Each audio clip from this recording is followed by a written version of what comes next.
Folks, welcome to another episode of Otter Creek Outdoors.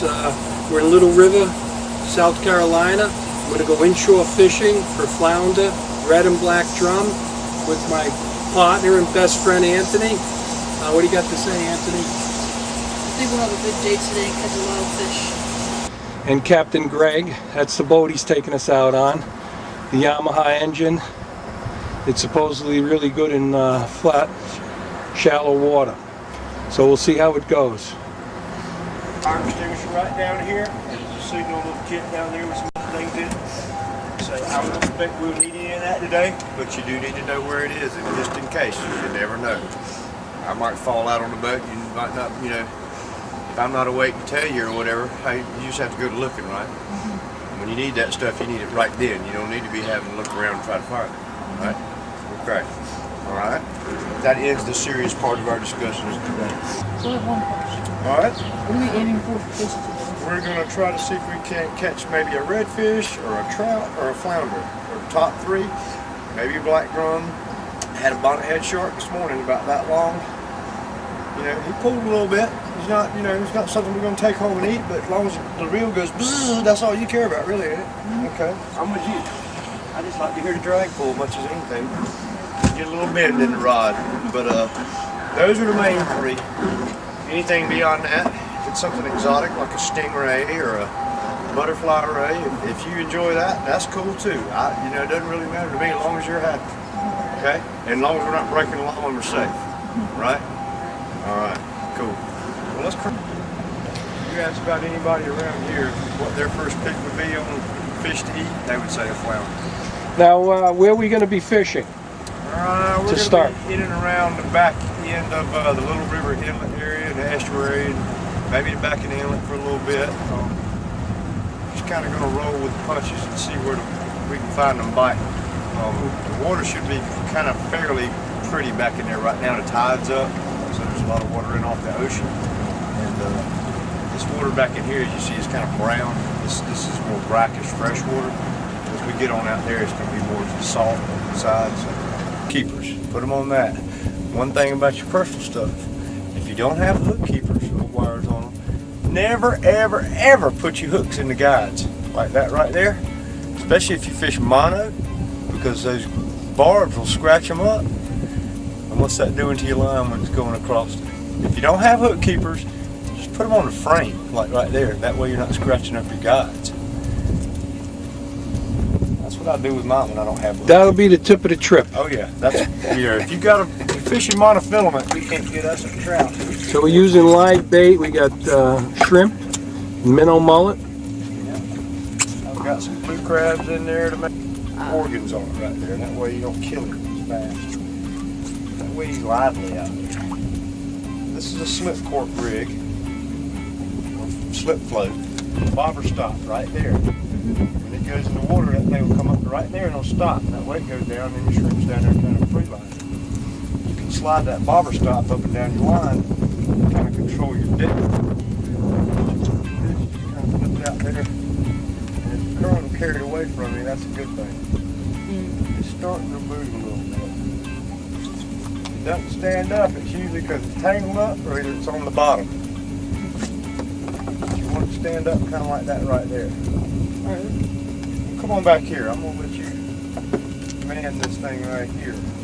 All over your head like that. Just start cranking and just get a bend in it and keep it bent. That's all you got to do. That little pinnacle hook, really sharp. Those 3 points, if he gets it in his mouth, he's not going to shake it real easy unless you give him a lot of slack. That's why it's real important to keep a bend in the tip.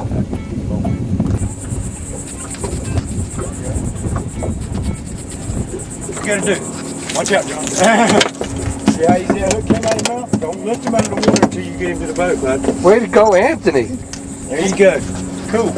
Bam. Yeah, baby. Do that again. Y'all want to keep this fish? Yeah. Is it edible? Yeah, they're good to eat. What is it? It's a speckled trout. Speckled. Winter trout.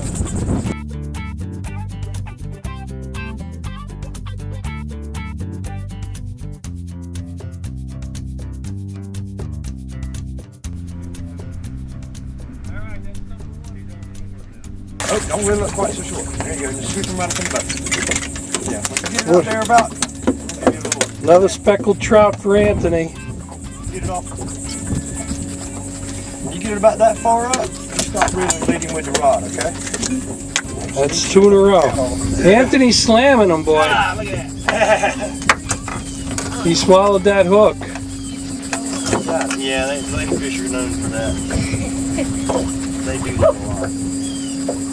Yeah, that's a ladyfish. That's a fun fish. Yeah, they're fun to I'll catch. catch more of those. All right, we're gonna get a picture, Anthony.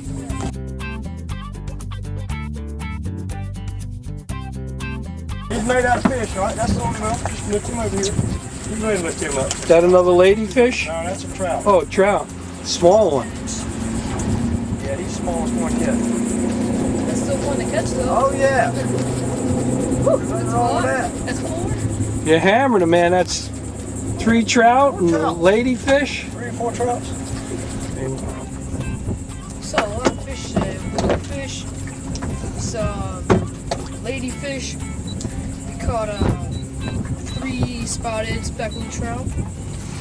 And having a good day so far. And Yeah. the score is 4-1 me versus the grandpa. Well, so far, folks, we're going to move to a 3rd spot. Anthony seems to be catching most of the fish. I got a small blue. Anthony got 3 speckled trout and a ladyfish. So we got off to a good start. Stay tuned for more fishing action on Otter Creek Outdoors. I just caught a croaker. A little bit of a fight. Not a keeper. Nor an eater.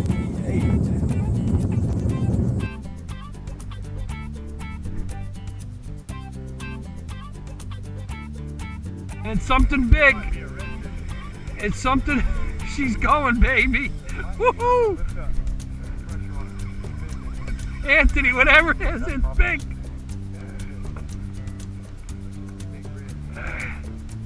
Why? They're edible? No. Oh. Oh. Ow. Shit. That wasn't a redfish. That was That's alright. He broke off, baby. It was big. Boy, it's another one of those big bastards. I got my wish. He's pulling on the drag. Don't snap the line, baby. Don't snap the line. That's when I got him close. Alright, he took a break. got that current on it right there. Come on, you bastard. I'm gonna beat you, you bet. Ooh, you got a big old butterfly right there. Easy, don't lift no shorter than that. Give me some more line. Don't lift it. You'll break that rod. That's a butterfly ray. Butterfly? What's that? Just a different kind of ray. They don't have stingers on them. I guess that's what I had the first time. Maybe. We had one of those here this morning. All right, way to go. Butterfly A ray. lot of action. Mouth on the bottom side. There's his gills where his water flushes out, and that's his mouth right here. All right, don't worry about it. Don't worry about it. I kept my hook, huh? Yeah, baby. Way to go, Captain. Well, we're dropping anchor in yet another new place. Other than me catching the stingray in that last spot. That's live oysters on the banks there in the marsh grass. We're in a nice estuary here where fresh water meets salt. 90% of all sport and commercial fish and shellfish at some time or another in their life depend on the estuary for their survival. 90%. That's why we got to preserve this ecosystem. Anthony got himself a pinfish. They're feisty. All right, be still. See those right there? That's Anthony's Sharp as needles. That's Anthony's second pinfish of the day. Sharp as needles. He's got some pretty mean little stickers right there too. That one and that one. Another pinfish for Anthony. Heading further up the creek. fighting, baby. It's a fighter, baby.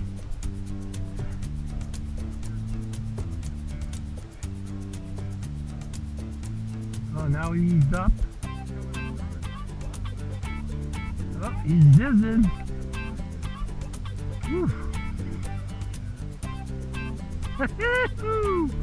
Oh yeah, baby. Holy shit. At what point? Oh, he just jumped. Wow. He hit the surface. Oh, he just got some juice back. You want me to try and bring him to your side? Okay. All right. Oh, a big one too, Anthony. Step back.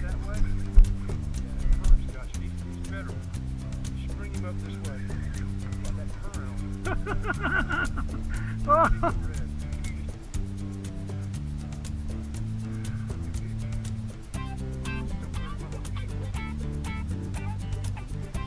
Yeah, baby. Woo!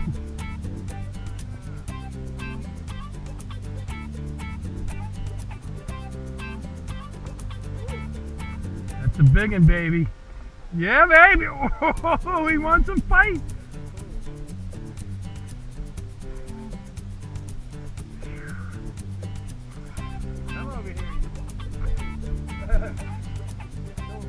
We're done. We got to get a picture of this baby.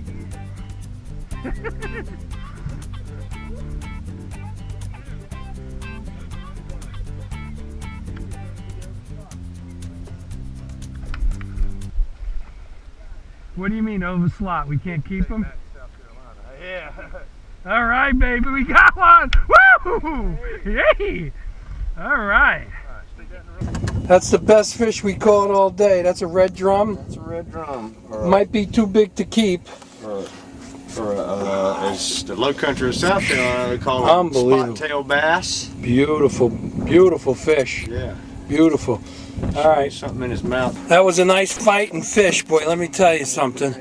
I'm about to get to hold him, although it's going to have to be a catch and release, so I'm going to have to do this quick. See how long. Oh, we're going to measure him.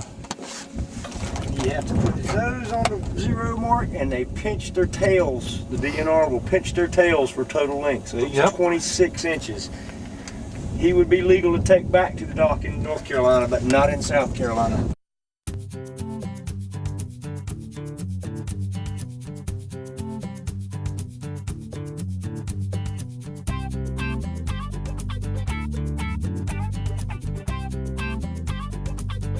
Just made a big fight, you know, like that. Well, he's kind of like you out there, been running a little sprint, dragging, say, a rope with a couple of cinder blocks on it behind you for about a minute and a half, 2 minutes. All right, when you stop, I want you to hold your breath for 2 minutes. That's how that fish feels. You just let him get his air back. You get him kind of get his senses back about him, you know. He's kind of shook up right now. But what'll happen is when he gets ready a lot of the time, that dorsal fin right there on his back will stand up like that. When that happens, he's usually ready then. He'll let you know. In this running water, it's kind of important to face him into the current.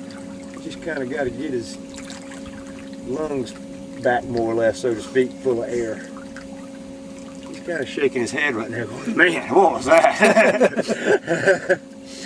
All I want to do is eat that piece of cut bait. I didn't bargain for all that. See that blue? You see that blue back there on the edge of his tail? You can see it better in the water. That turquoise color. Yep. He's kind of bronzy looking because he stays back here in this darker, a little bit, maybe browner water. But those fish that are out there around the jetties all the time and stay in that cleaner water, they'll have more of a silver look to them. They'll take on the characteristics with the water that they hang out in. I'm glad you got more of a whooping than me. See how he's designed, how his mouth is low on the bottom? Well, he's trying to get ready now. Let's see if he's ready to go. You ready? Yep, there he is. He kicked. All right, cool job. Well, folks, we're headed in. No keepers, but lots of fun.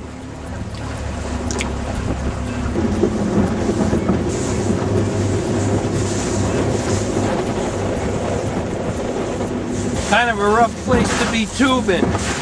Yeehaw!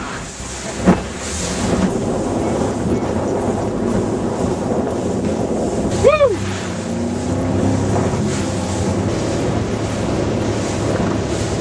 Those are the casino boats. They go out past the 3-mile limit and gamble.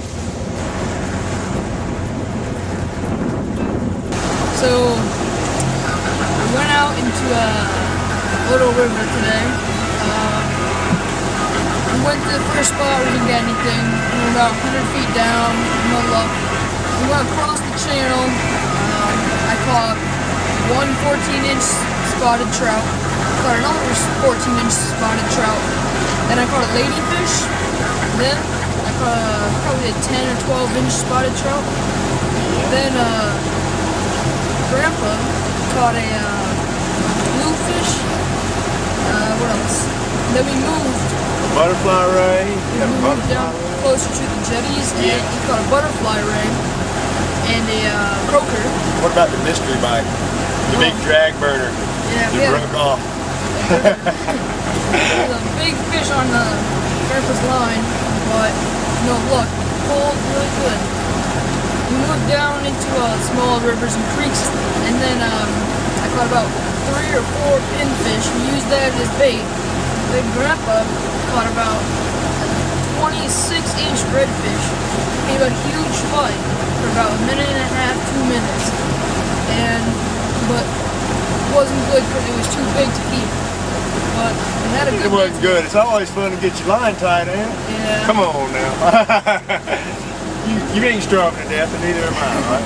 I don't think Grandpa is either. We can get groceries at the store. Yeah. I ain't never heard nobody complain about catching overslot redfish on my boat. Folks, I'm meeting up with Captain Greg.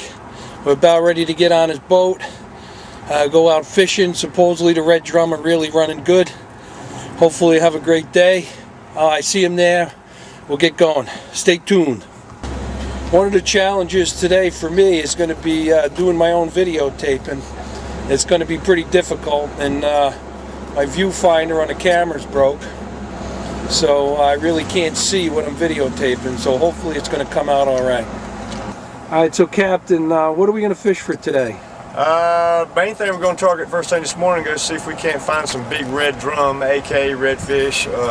Same thing. It's time of the year the big fish come in from offshore, off the beach. The breeders, we're talking about fish over 40 inches generally. The bait's moving down the beach now to Menhaden. We call them pogies down here. There's a lot of mullet running the beach heading south, and those fish are in there on those pods, you know, feeding on them in pretty tight to the beach, anywhere from, you know, into breakers to maybe out to 15, 18 feet of water is generally where we try to target them. Generally a little bit shallower inside, around 8 to 10, something like that. But we're going to give it a shot today here to start with, see if we can't get on some of those out there, as long as the conditions are going to allow. And it should with the wind, the direction that's coming off the hill this morning. So, you know, and after that we may slip back in on the high tide and see if we can't snag a trout or two. Maybe some of their redfish's smaller cousins back inside in the estuary. But I think we're going to have a good day. It's the time of year when they get happy, the water's cooled off, we're all happy, so hopefully it's going to be catching today. All right, great. Thank you. Yes, sir. We're headed out to the ocean. That's what they call a head boat. They got 50, 60 people fishing on there. Must have been an overnight fishing trip coming back in. About 8:30 right now. Got some other fishermen out here. Along the jetties, I guess. Got some strong winds out here, as you can tell. Alright, so we got some menhaden popping out of the water here. We're currently in North Carolina, and it's a beautiful day. With polarized sunglasses, you can tell a lot of time the water will be brown and stirred up. Yep. Especially where it's really dirty. Yep, they're That's popping where the right main there. Concentration of Yep. them are at. Yeah. We're seeing these fish popping. They're technically menhaden, but they call them pogies. And that's what we're going to use for bait. We're going to try and catch some. Every so often, folks, you'll see some small fish break the surface and jump out. They're being chased by the predator fish. And they're on their yearly migration for this time of year too, and just moving back south, you know, for the winter. And these redfish are in here cashing in on this rolling buffet up here on this beach. So like a bunch of kids at the grocery store and all the potato chip bags are open on the potato chip aisle. So see if we can't get a potato chip in front of them. I like that analogy. Now what's that pier up there? That is Sunset Beach. All this stretch right here is Sunset Beach, North Carolina, and that's Sunset Beach Pier. All right, they're popping right here in front of the boat, right off the bow.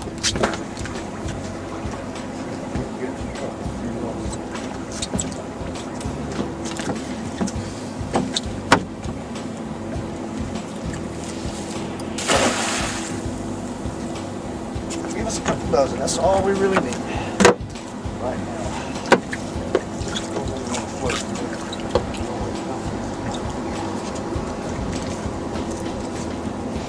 Get a little spooky like this. Oh yeah, way to go, Captain. I feel we got a successful day already. Way to go, Captain.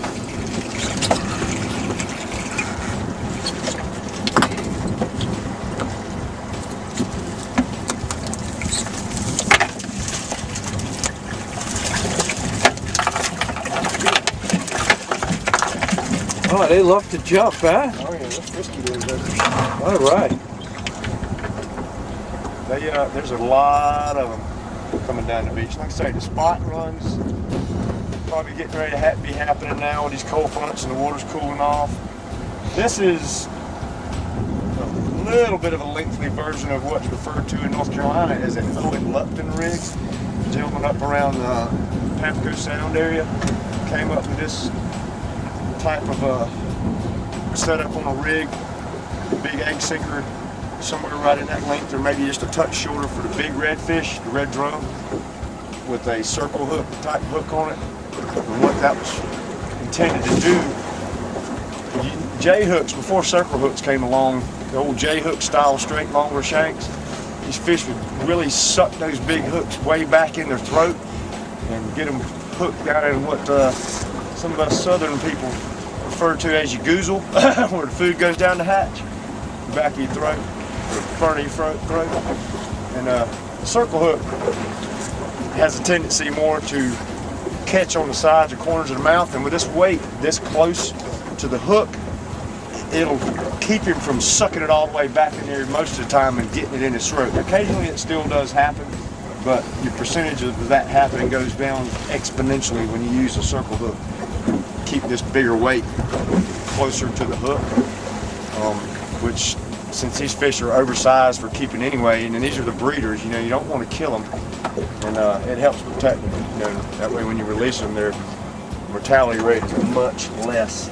Put them back in the water. You can cut it off just as short as you possibly can, and naturally not leave the lead in his, you know, tied onto him. That way he doesn't get that in the system and end up ingesting that lead.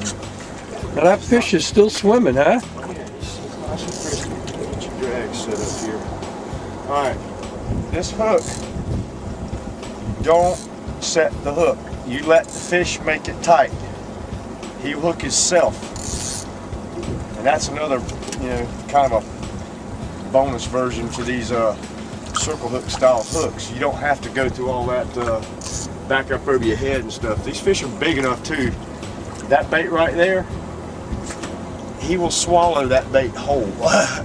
He'll take it in his mouth, and when he gets that hook, when it comes tight, it'll usually come back to the front and snag somewhere on the sides of his mouth rather than back in his throat. But it's a good idea to keep some, you know, don't have a whole lot of slack in it, so to speak, so when he does hit it, you don't allow him to just suck it right on back into his throat down in there and get it. All right. I don't know how good the GoPro captured it, but I just caught a 40-inch redfish after probably 3 hours of fishing, hitting pod after pod of pogies. Captain finally put us on one. Didn't put up much of a fight though. 40-inch fish. They's bigger out here. We're gonna see if we can't get one. Okay. But that's a good starter right there. He just needs to get his air back.